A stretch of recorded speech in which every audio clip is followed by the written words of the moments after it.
Hello Internet, I am the Hero of Julios once again with another episode of the One Piece Monster Manual. So, for this next episode, as I hinted at a little bit in my last one, I'm going to be going over the definition of a monster in kind of a different way. See, a monster isn't always just a creature or a beast charging at you with its teeth bared. Sometimes a monster is a person.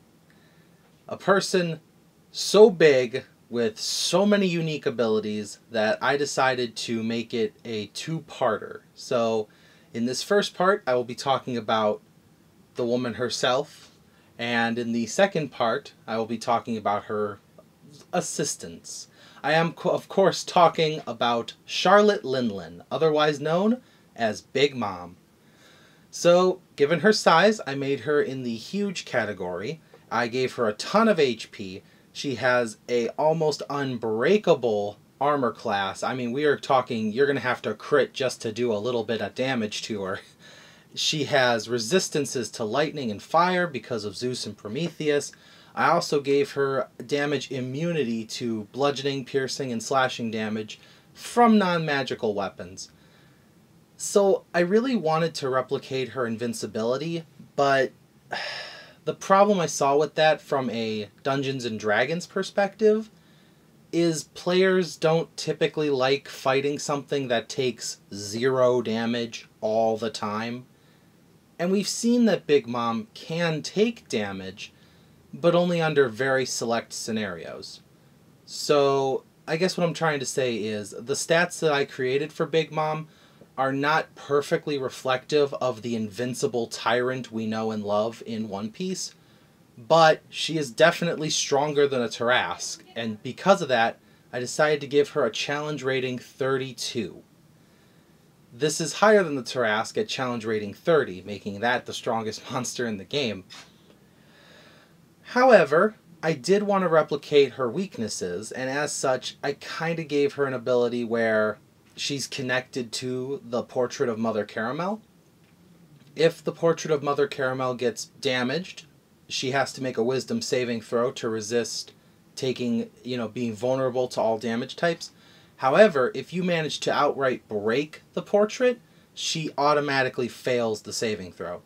As we saw, under a normal circumstance, Big Mom would have just outright been, knocked unconscious, hurt and injurable. The only reason it wasn't an instantaneous effect during the Whole Cake Island arc is because of the wedding cake, and she was kind of like torn between whether or not to be upset about that or upset about the portrait. So I also gave her an ability called soul splitting. This is to represent that Big Mom's soul is not 100% inside of her.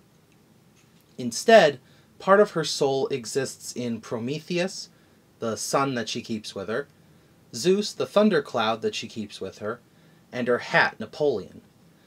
For the episode after this one, I'll be going over stats and abilities for the three of them, as well as a homie quality that you can put on anything. But I'll go into more detail on that in the next episode. Now, if you watched my episode from Christmas, you'll see that I made my own homebrew stats and feats for hockey. Because of this, I decided to give Big Mom those 3 feats. Big Mom also has Conqueror's Hockey, and as such, I created my own DC for her Conqueror's Hockey. Finally, Big Mom has a multi-attack ability, which allows her to make 3 swings with her sword. You'll see in the homie video that Zeus, Prometheus, and Napoleon all power up those swings in their own unique ways, which is why she gets 3 attacks. If you don't want to do that, you also have the option of doing her Soul Pocus ability, which can take out the lifespan of an opponent. You also have the option of using Ikoku Sovereignty, which is a really great ranged attack if your opponents are trying to run away from Big Mom. And finally, I gave her Frightful Presence, which kind of works in tandem with her Soul Pocus. Big Mom is designed to be the end of the campaign.